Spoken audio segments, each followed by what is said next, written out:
What's the temperature in there right now and the humidity? What do you have to keep it at? Well, it should be perfectly about 68 degrees temperature and about 70% relative humidity. 70%. Let me ask you, I remember your dad used to do the ads, and he would always have the line, "To share happy times with you gives me great pleasure." I think I'm quoting that accurately.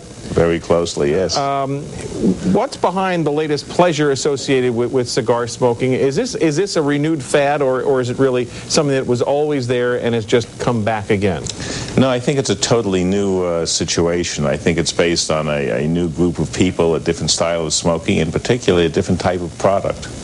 Can you quantify for us how much of an industry we're talking about in millions or billions? Well, the industry last year well exceeded a $1 billion industry for the first time ever. It's hard to decide or to define which is little cigars and which is premium cigars because they're sort of grouped together in the numbers that are gathered by the government. Who are some of the big players here? I mean, you know, if you talk to me about cigars, I either know Cohibas or I know Garcia Vega, which I don't think is probably much of a... Is that a big name? It's probably common, but, you know, my dad used to kid around about King Cheroots.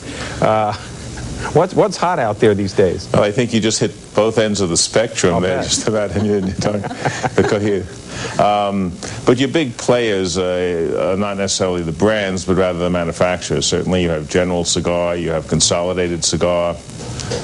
These are the ones who have gone with their IPOs. Swisher's done an IPO. These are the big players in the business. All right, let's take our first call. Ronnie in New Jersey, is it? Yes.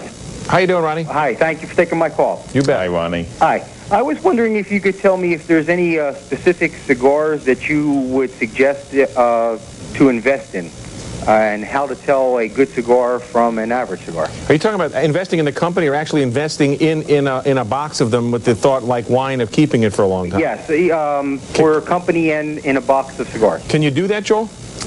Well, it sort of puts me on the spot because one of the things I say that's very important is the only expert in the cigar business is Ronnie himself, because he knows what he likes best. And to invest in something you're not going to enjoy doesn't make much of an investment. But certainly the standard cigar companies, the companies that have been around, because there have been many new brands that are showing up, are the kinds of products you'd want to put your money into. If I were to go into the Scotch business this year and want to make a 12-year-old Scotch, I couldn't produce it in 60 days. And this is what's happening with a lot of the new manufacturers. So if you want to invest in something that's going to be worthwhile, it was properly aged before it got put into a cigar, and properly aged and cured afterwards, and made properly, I would stick with it with the major companies, whether it's a Partagas or an Upmann or a Macanudo, things like this, cigars that are standard and have the quality built in. Are Cohibas all they're cracked up to be? Well, you know, far be it from me to say anything negative about a Cuban cigar, but I think one of the main reasons for the growth in the cigar industry has been a better product, a more acceptable product. Cohiba is a very specific taste. It's a very heavy, strong cigar. And I think much like at one time when you could only get the heavy, rich red Bordeaux's, there weren't many wine drinkers until you got more interesting flavors. Joe in Connecticut, you're on the air with Joel Sherman. Go ahead. Great, thank you. Mr. Sherman, we frequent your cigar places in New York, and I want to tell you have a great place. Thank you, Joe. Thank you very much. Question for you. With the litigation problems the tobacco industry is facing right now, and IPOs such as JR Cigar coming on the market soon, do you still think that the cigar industry is a place to invest, or should we wait? That's a tough one. I mean, I think the cigar business is here to stay. The growth, which we did not expect to continue, the first month of January doubled last year's imports and production. So the trend still seems to be there. Is it long-term growth? Gee, that's really hard to say.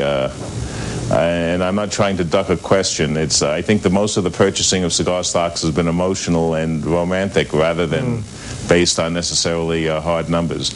Though I know the major companies, again, like General and like Consolidated, General made a very good purchase when it acquired Villazon and it picked up brands and manufacturing in Honduras, which it didn't have. I know that Consolidated is expanding its facilities, as is everybody. So these companies are planning for a good future. Frank in New York, go ahead. Hello, Joel. Thank you very much for taking my call. Yep. Yes, Frank. What do you think of Caribbean tobacco? Caribbean tobacco. Caribbean tobacco as an investment? Yes.